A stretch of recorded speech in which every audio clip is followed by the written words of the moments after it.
Assalamualaikum warahmatullahi wabarakatuh. Kembali lagi bersama Ibu Andira Fasira dalam mata pelajaran Sejarah Indonesia. Anak-anakku sekalian, bagaimana kabarnya hari ini? Semoga kalian tetap sehat dan tetap semangat. Pada pembelajaran kali ini kita akan belajar tentang bagaimana kehidupan awal manusia di Indonesia. Pada pembelajaran ini kita akan mempelajari kehidupan masyarakat awal di Indonesia pada masa berburu dan mengumpulkan makanan, bercocok tanam, serta perundagian. Nah,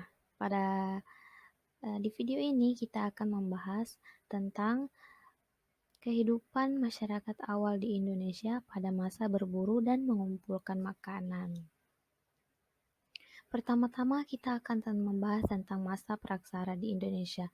Jadi, praaksara berasal dari kata gabungan yaitu pra dan aksara. Pra artinya sebelum dan aksara berarti tulisan. Masa praksara adalah masa sebelum manusia mengenal bentuk tulisan.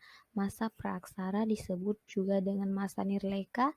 Nir artinya tidak dan leka artinya tulisan.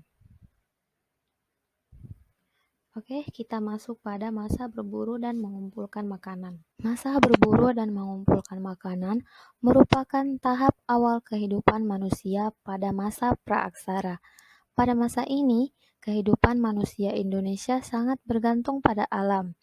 Nah, bagaimana cara manusia pada masa ini memanfaatkan alam?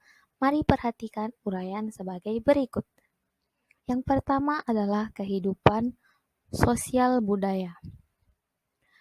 Pada masa berburu dan mengumpulkan makanan, manusia pada saat itu masih sangat bergantung pada alam, menggunakan gua sebagai tempat tinggal, hidup berkelompok, hidup berpindah-pindah tempat, dan sudah mengenal sistem pembagian tugas, di mana kaum laki-laki bertugas untuk berburu binatang dan kaum perempuan bertugas untuk mengumpulkan makanan, mengasuh anak, dan mengajari anak-anak meramu makanan.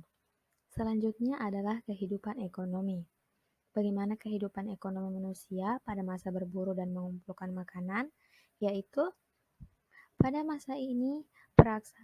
masa praksara, kegiatan ekonomi manusia pada saat itu hanya berbasis pada aktivitas berburu dan mengumpulkan makanan. Manusia pada saat itu menempati daerah-daerah lembah sungai, danau, atau tepi pantai yang menyediakan banyak binatang buruan. Apabila persediaan binatang buruan di daerah tersebut menipis, mereka akan berpindah ke tempat lain yang menyediakan banyak binatang buruan. Selanjutnya adalah perkembangan teknologi.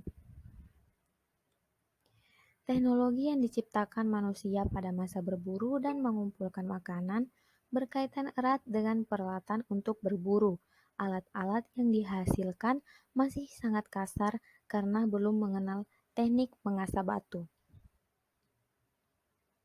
Beberapa alat yang dihasilkan manusia pada masa berburu dan mengumpulkan makanan adalah sebagai berikut. Yang pertama adalah kapak perimbas.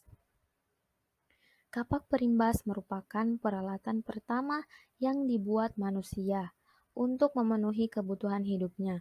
Bentuk alat ini runcing pada salah satu sisinya dan kulit batu masih melekat pada pangkalnya.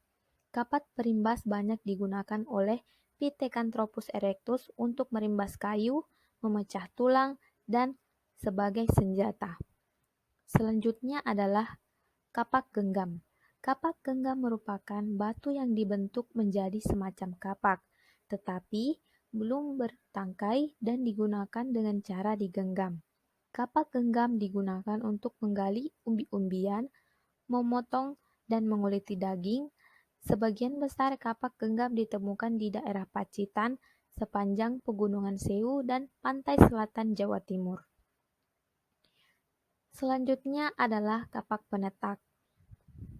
Kapak penetak berbentuk mirip dengan kapak perimbas, tetapi berukuran lebih besar. Alat ini berfungsi untuk membelah kayu, pohon, dan bambu. Selanjutnya adalah alat-alat servi atau flakes.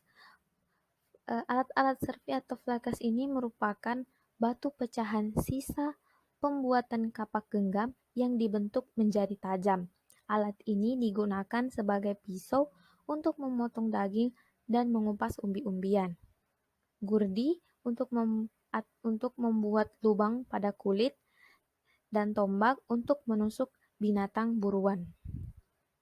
Selanjutnya adalah kapak. Ini salah ya, di sini adalah alat.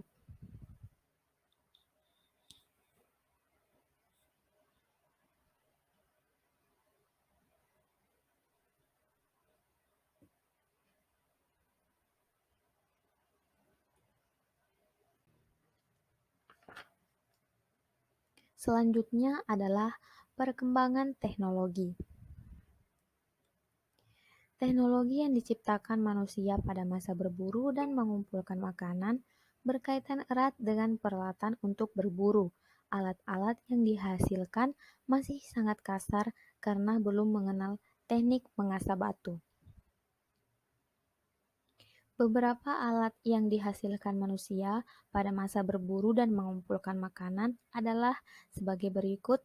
Yang pertama adalah kapak perimbas. Jadi bisa dilihat pada gambar ini merupakan kapak perimbas yang digunakan manusia pada saat itu. Jadi kapak perimbas ini berfungsi untuk menggali umbi-umbian, memotong, dan menguliti daging. Sebagian besar kapak genggam ditemukan di daerah Pacitan sepanjang Pegunungan Sewu dan pantai selatan Jawa Timur. Selanjutnya adalah kapak genggam. Kapak genggam merupakan batu yang dibentuk menjadi semacam kapak, tetapi belum bertangkai dan digunakan dengan cara digenggam. Kapak genggam digunakan untuk menggali umbi-umbian.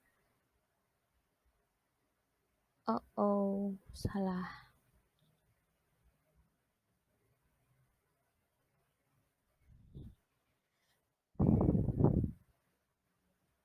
Yang pertama adalah kapak perimbas.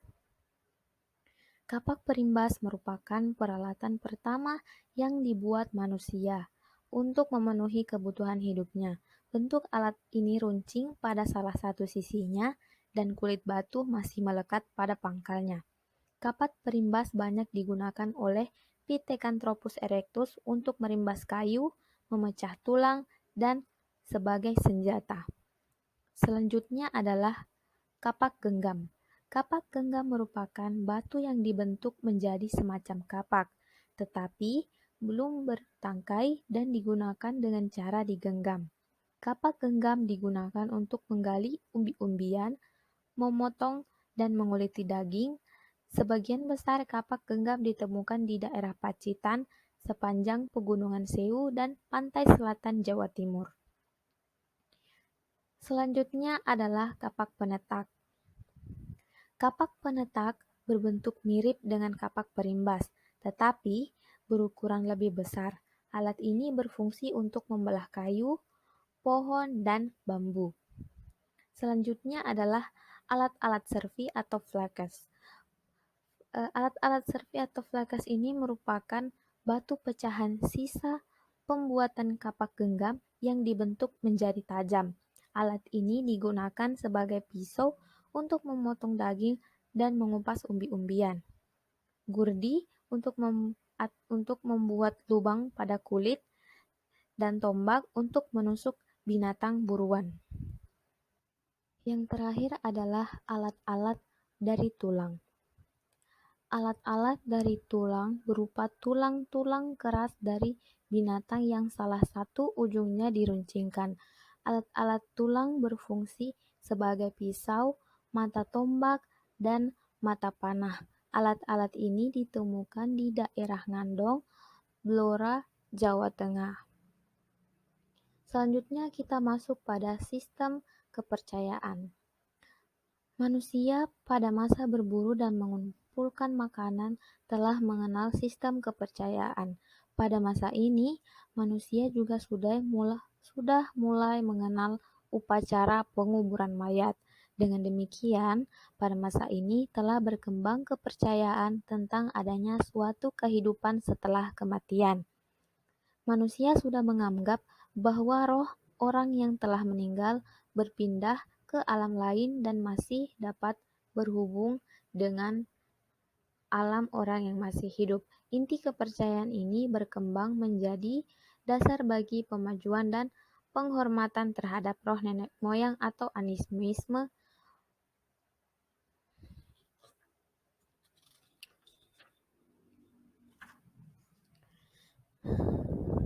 Sistem kepercayaan. Manusia pada masa berburu dan mengumpulkan makanan telah mengenal sistem kepercayaan. Pada masa ini, manusia juga sudah mulai mengenal upacara penguburan mayat. Dengan demikian, pada masa ini telah berkembang kepercayaan tentang adanya suatu kehidupan setelah kematian. Manusia sudah menganggap bahwa roh orang yang telah meninggal berpindah ke alam lain dan masih dapat berhubungan dengan alam orang yang masih hidup. Inti kepercayaan ini berkembang menjadi dasar bagi pemujaan dan penghormatan terhadap roh nenek moyang atau animisme. Jadi cukup sekian materi pada pertemuan kali ini. Semoga bermanfaat untuk siswa-siswa sekalian. Jangan lupa dicatat ya. Pada video selanjutnya kita akan membahas tentang masa bercocok tanam. Cukup sekian video pembelajaran pada hari ini. Ibu ucapkan terima kasih dan Assalamualaikum warahmatullahi wabarakatuh.